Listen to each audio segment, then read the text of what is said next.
राजा परीक्षित बोले गुरुदेव ऐसे नहीं तो कथितो वंश विस्तारो भविता सोमसूर्ययो राज्ञां चोभयवंश्यानां चरितं परमाद्भुतम्। का ऐसे नहीं तो का विस्तार से सुनाइए।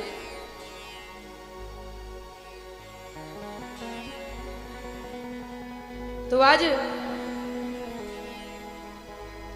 श्री सुखदेव जी कहने लगे राजन तुम्हें 4 दिन हो गए तो जलपान कर लो फलाहार कर लो। का गुरुदेव नहीं इस जलपान और फलाहार के ही कारण आज मुझे 7 दिन में मरने का श्राप लगा है। आप कथा सुनाइए। और जिसको महाराज अमृत पीने को प्राप्त हो रहा हो वो पानी क्यों पिएगा। प्रेम से बोलिए।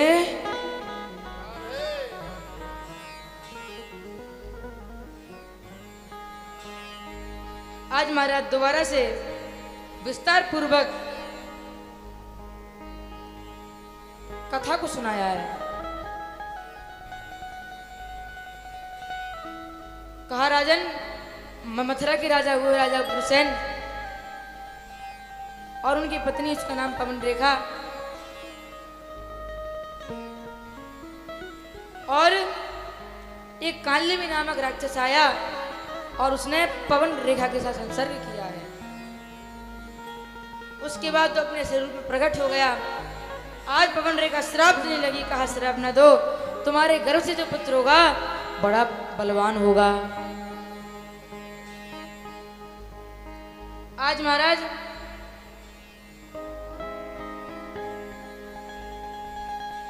जब पुत्र होने का समय आया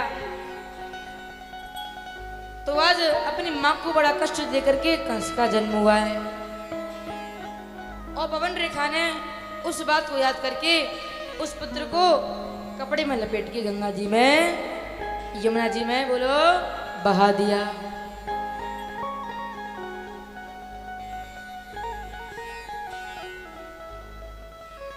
और महाराज उधर एक राजा है उनका नाम है सूरसेन।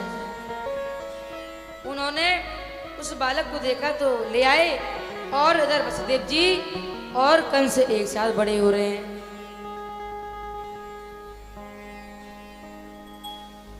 अब महाराज जब कंस बड़ा हुआ तो नारद जी आए। नारद जी बोले अरे कंस कि तुम्हारे पिता सूरसेन नहीं है तुम्हारे पिता मथुरा के राजा उग्रसेन है। आज राजा बनने की इच्छा लेकर कंस गया और राजा उग्रसेन को जेल में डाल दिया और खुद राजा बन गया। पाप करने लगा महाराज अत्याचार करने लगा। सभी देवी देवता भयभीत होकर भगवान की शरण में गए हैं।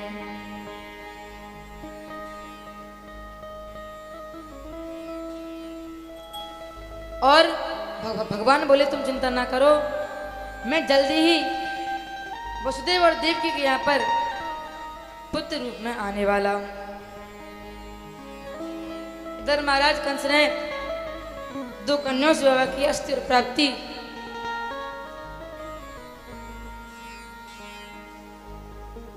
इसके बाद विवाह कर लिया। तो आज कंस ने मन में विचार किया मैंने इतने पाप किए इतना अत्याचार मैंने किया कोई एक काम अच्छा मैं करूं।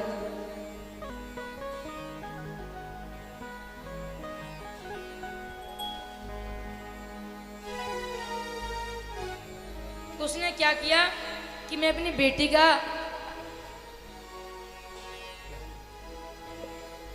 प्रेम से बोलो राधे। हमारा जोश नहीं बचा ऐसा लग रहा है आप सोता बन गए हो सोता। प्रेम से बोलो और जोर से। किसी को बनना है सोता वो हाथ ऊपर करना जिसको सोता बनना हो। प्रेम से बोलो राधे राधे।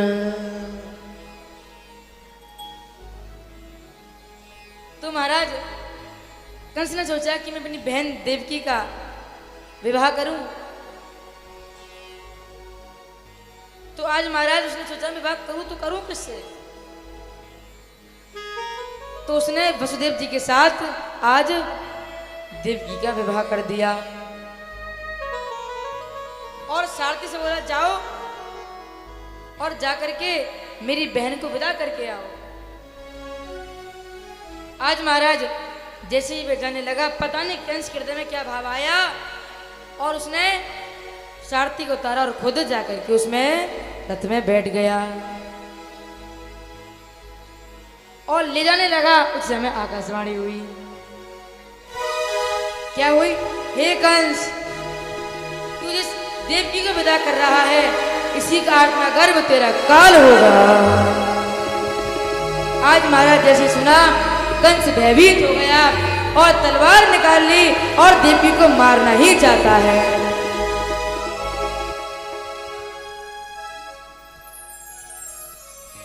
उसी समय वसुदेव जी बोले, ये तुम क्या कर रहे हो?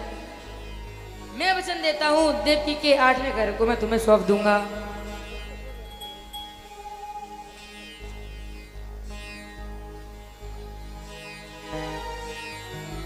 तो महाराज जब पहले बालक का जन्म हुआ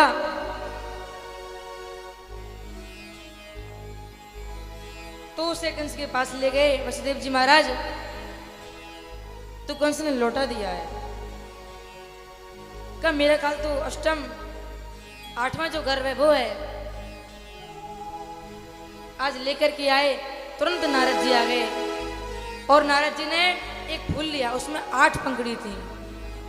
कहा यहाँ से गिनो, यहाँ से गिना तो महाराज वो आखिरी बैठा, कहीं और से गिना तो कोई और आखिरी बैठा। कहने लगे, राजन तुम जैसे पैदा समझ रहे हो, ये देवताओं की नजर में 8वां हो सकता है। अच्छा, कंस ने बालक को मंगवाया और उसको मार दिया। इसी प्रकार से महाराज 6 बालकों को मार दिया और साथ में बालक के रूप में श्री बलराम जी आ रहे हैं। भगवान ने सोचा कि यदि बलराम जी का जन्म जेल में हो गया तो कृष्ण जन्म बाद में होगा, कंस वध पहले ही हो जाएगा। क्यों हो जाएगा? क्योंकि जब महाराज कंस मारने को आएगा, बलराम जी को आएगा क्रोध, बलराम जी प्रकट होकर कंस का उद्धार ही कर देंगे। इसलिए वसुदेव जी की पत्नी है रोहिणी। तो आज बलराम जी को माता देवकी से गर्भ से लेकर माता रोहिणी के गर्भ में स्थापित कर दिया है। इधर महाराज बलराम जी का जन्म हो गया। बोलिए बलराम जी महाराज की जय। अब महाराज आया वो समय जिसमें परमात्मा अवतार लेंगे।